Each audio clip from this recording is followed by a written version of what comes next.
Good morning. It is the morning of our Council Mastermind. I am just getting in the Uber, about to head over there now. It's gonna be a wonderful day and I'm so excited to take you there with me.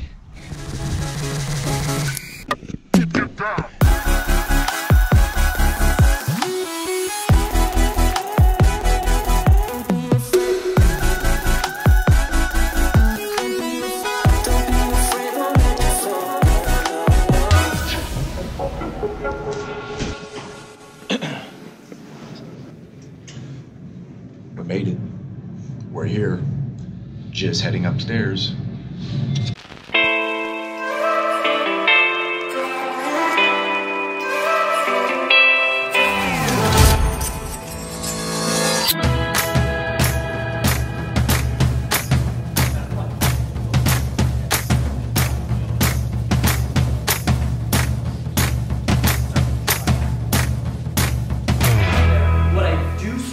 And remind everybody is the information isn't the key here, right? This is the whole reason for the council, that the information isn't the key, and what I've asked for most of them is not to just come up and slam through a keynote deck and be like, yeah, that was good information, see you later.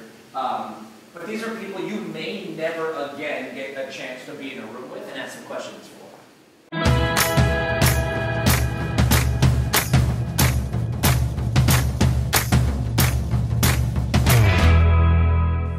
I'll use both businesses as an example. So my health and fitness company, I started back in 2006.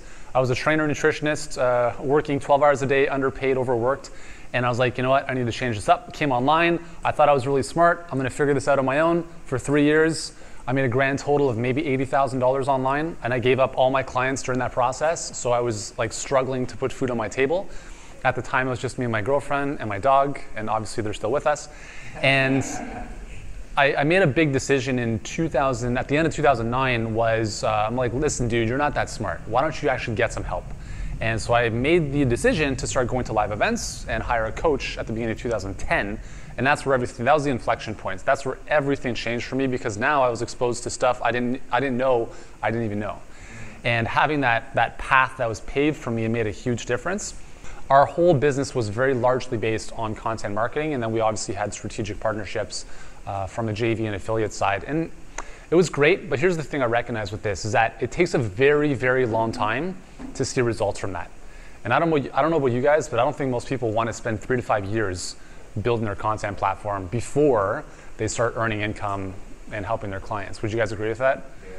So it's kind of like, it's great to do, but it's a back burner activity, right? And that's what we need to focus on, having at least some type of process in your business that's a machine that is constantly bringing in clients and revenue for you. And that's what we're doing with Healthpreneur. And I'll be very honest with you guys. It's actually what I love about our business is that it's super, super simple. It's so simple that I can diagram it for you right here on the whiteboard. So, and this is not, I haven't invented this, right? So there's other people that do this. So we have a Facebook ad that leads to a webinar, which is evergreen, automated, I recorded once, and that leads to an application and then to a call. But the key is that, at least from what we found, because we don't really sell $7 offers with this business, our 2 core offers, we only have 2, here's the other thing. As I said, my health business, we have dozens of lead magnets, hundreds of products, dozens of funnels. I'm sick of it, it's too much. So with Healthpreneur, we have 2 things. We have no lead magnets. We have our workshop, which is $5K, and our mastermind, which is $25K. And that's it. And then we have our yearly event called Healthpreneur Live. That's the only way we can serve people. And I decided, you know what, if they can't afford to work with us, that's totally fine. We've got, a great podcast and some free content. But so we're moving people from this funnel into inviting them, if they're the right fit, into a workshop that we price at $5,000. So if we're selling something for $10, it doesn't make a lot of sense. But if you're selling something in the several $1,000s range, getting people on a phone call is the most effective way to convert them, because conversions come from conversations, right? And it's all about, as you talk about H to H, human to human is where it's at. Does that make sense?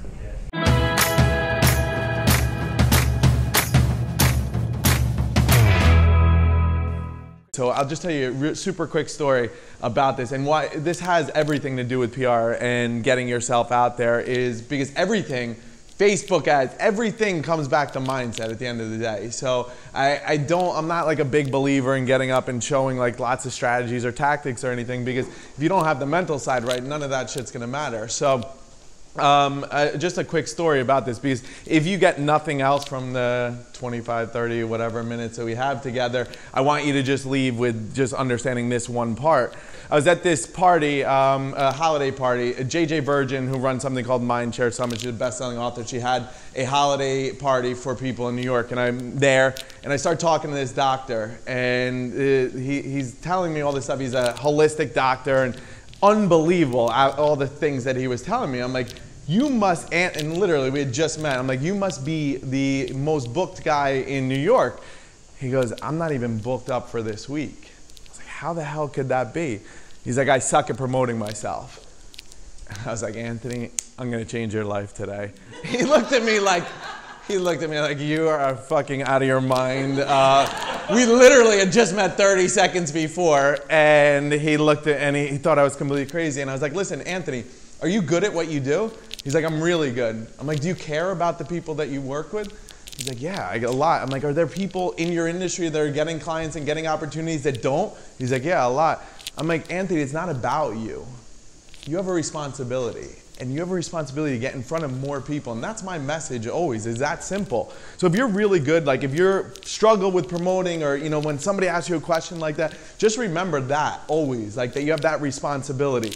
Because there's other people out there that are getting coverage, that are getting clients, that are getting opportunities speaking, and that aren't as good as you guys. And like, if you're here with Nick today, you're good. Or you're at least smart enough to see a great opportunity. So it's just something really, really important. And everything else comes down to relationships. So that's the most important thing.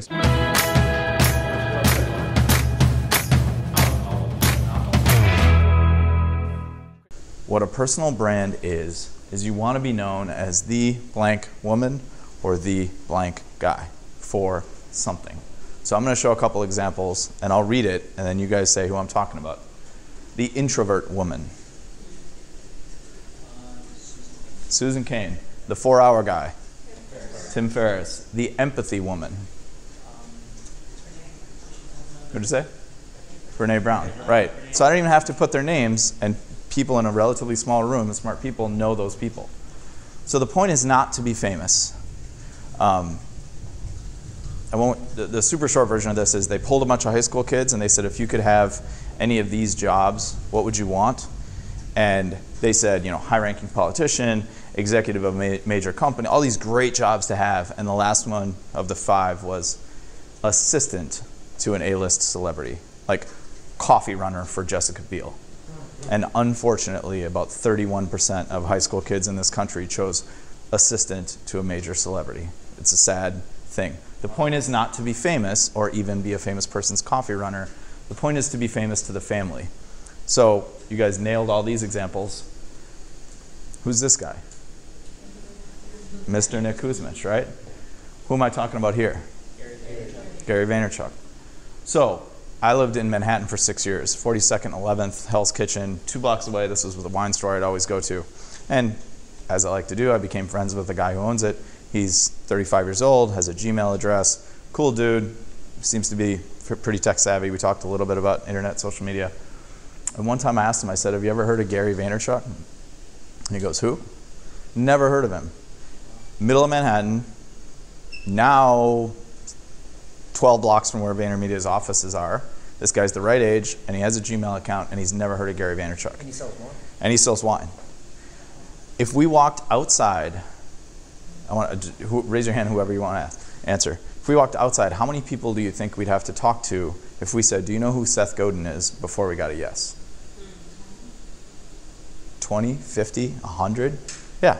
So not famous, not Kardashian famous, not Obama famous, not Jay-Z famous.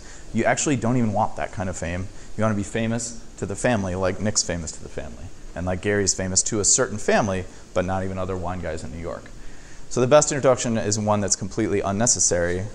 And when you are famous to the family, your introduction is unnecessary. if Gary Vaynerchuk walked in this room, he doesn't need to introduce himself. But interestingly, if you watch his keynotes, when he goes and speaks to the Decorative Plumbing and Hardware Association, how does he start his talk? He says, how many in here even know who the heck I am? And it's interesting to watch. They don't always have the camera there, but he'll sometimes state the thing. It's often 20% know who the heck this guy is, because they're not into the thing we're into. They're not in our family. They're in their own family with their own heroes and celebrities that we've never heard of, right?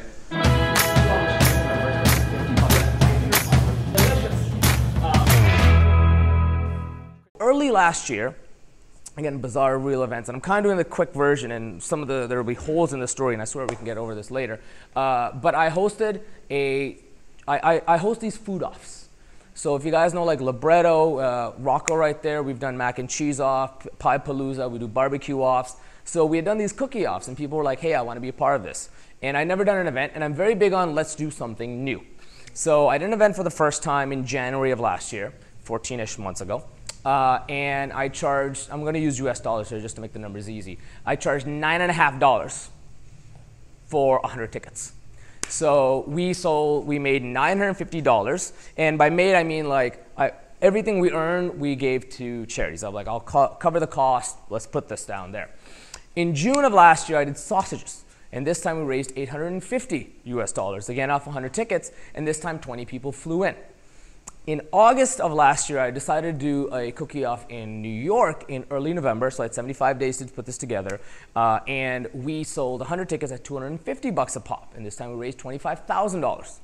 And so the 500 that Nick was just talking about, I announced the cookie off for Toronto in July, about a couple of weeks ago, and in 19 days we sold out at $500 a pop, $50,000 for charity.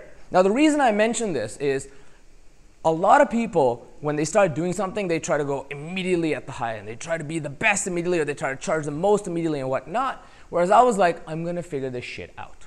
I'm going to step by step. And now you look at it from the retrospective, and you're like, holy shit, you went from $950 to not even 2 tickets are available for $950.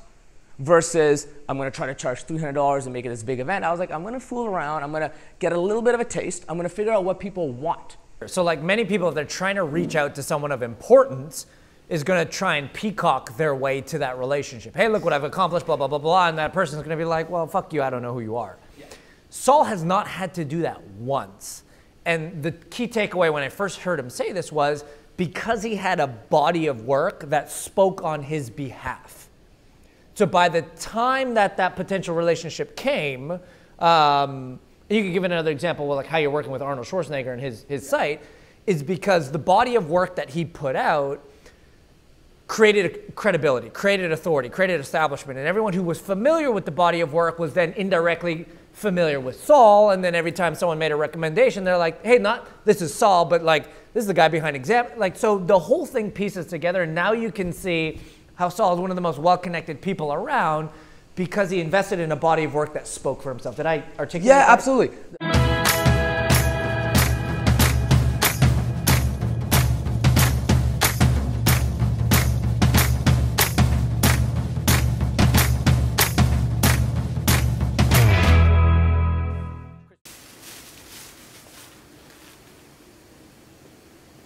Oh, wow.